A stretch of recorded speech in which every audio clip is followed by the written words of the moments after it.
Hi అండి, నమస్తే. మీ పేరు? జ్యోతిర్మయ రెడ్డి అండి. ఏంటి 20 నెలలు అవుతుంది మరి కూటమి ప్రభుత్వం వచ్చి. ఏంటమ్మా ఎలా ఉంది పరిపాలన, ఎలా ఉంది అసలు? చాలా బాగుందండి. కూటమి ప్రభుత్వం వల్ల చాలా చేంజ్లు వచ్చాయి.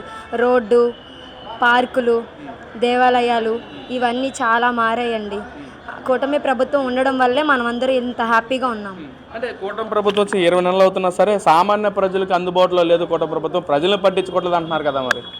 అలా ఎలా అంటారండి? అంటే ఇప్పుడు కూటమి ప్రభుత్వంకి ఇచ్చిన హామీలన్నీ ఒకేసారి చేస్తామా ఏంటి? ఒక్కొక్కటి మెల్లమెల్లంగా చేస్తూ ఉంటారు. కూటమి ప్రభుత్వం ఉండబట్టే కదా మనం ఇంత ప్రశాంతంగా ఉన్నాము. లేకపోతే ఇలా ఎందుకుంటాము? అంటే మహిళలకు రావాల్సిన పథకాలు కూడా సక్రమంగా అందట్లేదు అంటున్నారు మరి.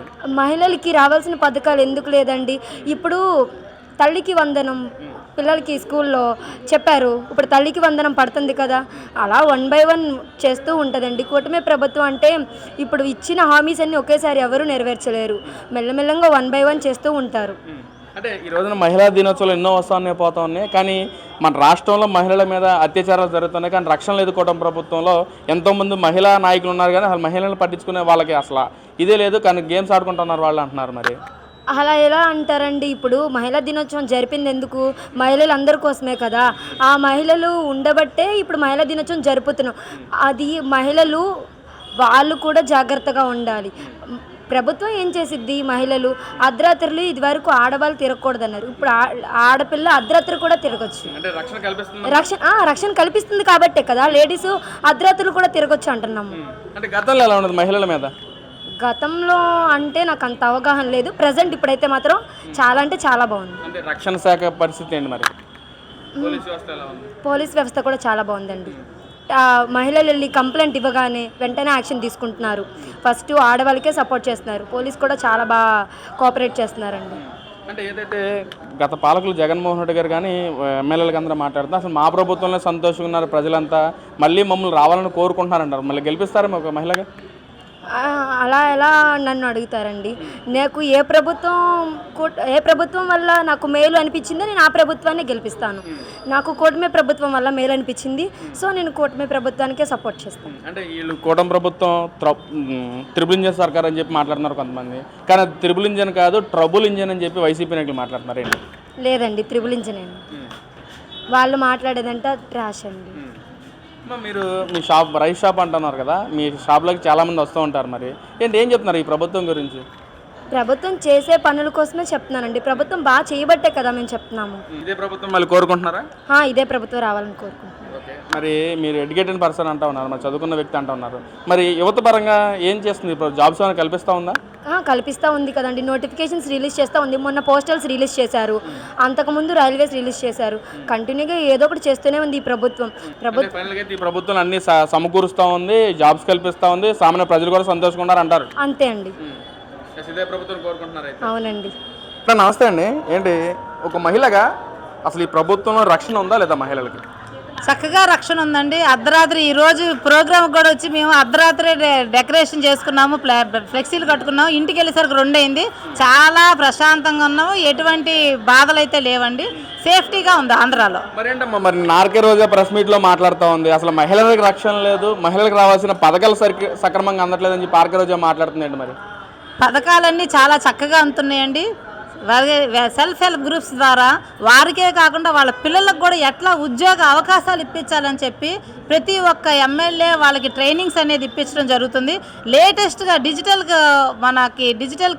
ఫిక్స్ చేయాలి మీటర్స్ అని వస్తే దానికి కూడా యువతకి ట్రైనింగ్ ఇచ్చి వాళ్ళకి ఇన్ని కెమెరాస్ అనేది ఫిక్స్ చేస్తే వాళ్ళకి ఆర్థికంగా బలపడేటట్టుగా పిల్లలకు చెప్పడం, ట్రైనింగ్ ఇవ్వడం జరుగుతుందండి. కళ్ళు మూసుకున్న వాళ్ళకి లోకం అంతా పచ్చకాలంలోకి పచ్చగా కనిపిస్తుంది అన్నట్టుగా ఏదైతే జరుగుతుందో మీరు ప్రజల్లోకి రండి, పోనీ వస్తే కొడతారంటే మారు వేషాల్లో వచ్చి చక్కగా చూడండి అని మేము విజ్ఞప్తి చేస్తున్నాం. అంటే అసలు మహిళలకు రక్షణ లేదు, ఎవరన్నా కేసు పెట్టడానికి వస్తే తిరిగి వాళ్ళ మీదే కేసులు పెడుతుంది హోంమంత్రి అనిత అని చెప్పి అంటా ఉంది మరి ఆర్కే రోజా.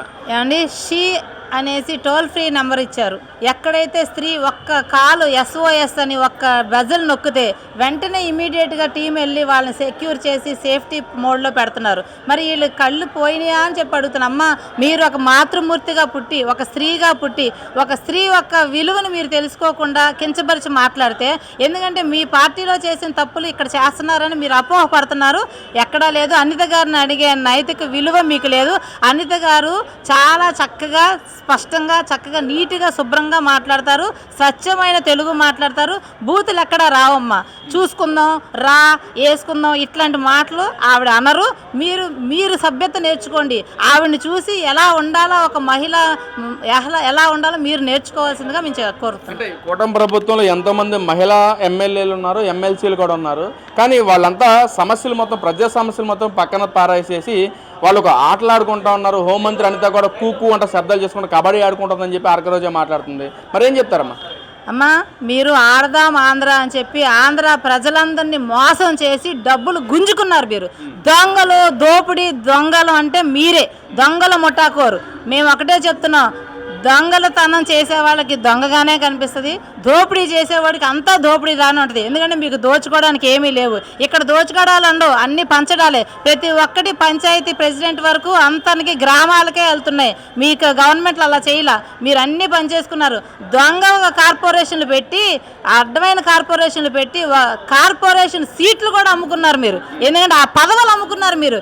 ఇక్కడ ఎవరు అమ్ముకోవట్లా. చక్కగా కూటమిలో ఏ పార్టీకి ఎంత ఇవ్వాలా, ఎలా ఇవ్వాలని ప్రతి ఒక్కరికి నామినేటెడ్ పదవులు. ఇన్ని సంవత్సరాలు రాజకీయాల్లో ఉన్నాం, ఈ రోజు నామినేటెడ్ పదవులు చక్కగా అందరికీ అందుతున్నాయి. మీకులాగా అమ్ముకునే వాళ్ళు, దోచుకునే వాళ్ళు, మార్కెటింగ్ చేసుకునే బిజినెస్ ఇక్కడ లేదమ్మా.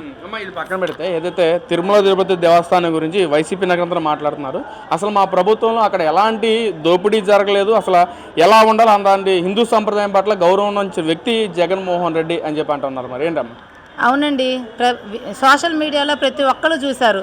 భార్య గుడికి రాదు, సెట్టింగులు కావాలి వాళ్ళకి. మరి సెట్టింగుల్లో దేవుడు ఉంటాడా? ఏ రోజు భార్యగా వచ్చి దంపతులుగా వచ్చి ఎక్కడ వాళ్ళు వస్త్రాలు సమర్పించింది లేదు. రాముల వారికి సమర్పించలేదు, వెంకటేశ్వర స్వామికి సమర్పించలేదు. ఏ గుడికి వెళ్ళారని అడుగుతున్నా. ఎందుకంటే అన్నయ్య అని చెప్పి అన్నయ్య పక్కన నువ్వు ఇద్దరు కలిసి మీరు వచ్చి వస్త్రాలు ఇచ్చారే కానీ భార్య ఏ రోజు రాలేదు. సెట్టింగ్లో ప్రసాదం పెడితే ప్రసాదం కూడా తీసేసి టిష్యూతో తుడుచుకున్నారు. ప్రజలందరూ చూస్తున్నారమ్మా. కాబట్టి మీరు తప్పు 10 సార్లు చెప్తే అది ఒప్పు అవ్వదు. కాబట్టి మీరు తప్పుడు మాటలు మాట్లాడడం మానేస్తే చాలా బాగుంటుందని మీకు విజ్ఞప్తి చేస్తున్నాను. గతంలో దళారీ వ్యవస్థ ఉండేది అక్కడ టికెట్ల రూపాన. కానీ మేము వచ్చిన తర్వాత మొత్తం దళారీ వ్యవస్థ మొత్తం నాశనం తీసేసి ఒక టికెట్ వచ్చి 300 రూపాయలు పెట్టిన ప్రభుత్వం మాదని చెప్పి అంటున్నారమ్మా. ఏం చెప్తే శ్రీవాణి వికెట్ అమ్మా, టికెట్లు ఇప్పుడు అన్నీ ఆన్లైన్ ఉన్నాయి, చక్కగా ట్యాగ్ వేస్తున్నారు. మీకు తెలుసు, మీరు చక్కగా 10,000కి టికెట్లు, ఎన్ని టికెట్లు మీరు అమ్ముకున్నారు. మీరు దేవుడు సొమ్ము తిన్నారు. మీరు దేవుడి మీద ఒట్టు చేసి మీరు ప్రమాణం చేసి చెప్పండి, నిజంగా మీరు దేవుడి సొమ్ము తినలేదా? మీరు టికెట్లు ఎన్ని అమ్ముకున్నారు? వారానికి ఇంత కలెక్షన్ పెట్టుకొని నువ్వు కొడుకు పెద్ద పెద్ద కార్లు కొన్నావే, బంగ్లాలు కట్టావే, నీకు ఏమాత్రం ఒక మనస్సాక్షితో మాట్లాడుతున్నావా అన్నది అర్థం చేసుకో. మనం కళ్ళు మూసుకొని పిల్లి పాలు తాగుతుంటే ఎవరు చూడలేదు అనుకోవద్దు. దేవుడు అనేవాడు ఉన్నాడు, ప్రతిదీ చూస్తున్నాడు. మొన్న ఒక చిన్న వీడియో బయటకు వచ్చింది, మీరుగాను ఇంకో ఎమ్మెల్యే గారు మాట్లాడుకుంటా, అమ్మో మన బయటకు పడిపోయింది, జాగ్రత్తగా ఉండాలి అని. మరి ఇట్లాంటివి బతుకులు దేవుడే బయటేస్తాడు, మీకే బయటేస్తున్నాడు. జాగ్రత్తగా ఉండి 4 గదుల్లో కూడా కెమెరాలు ఉన్నాయో లేదో చూసుకొని మీరు మాట్లాడుకుంటే బాగుంటుంది. లేదంటే నెక్స్ట్ మీరే జైలుకి వెళ్ళేది మీరే. లైన్లో ఉండండి, రెడీగా ఉండండి.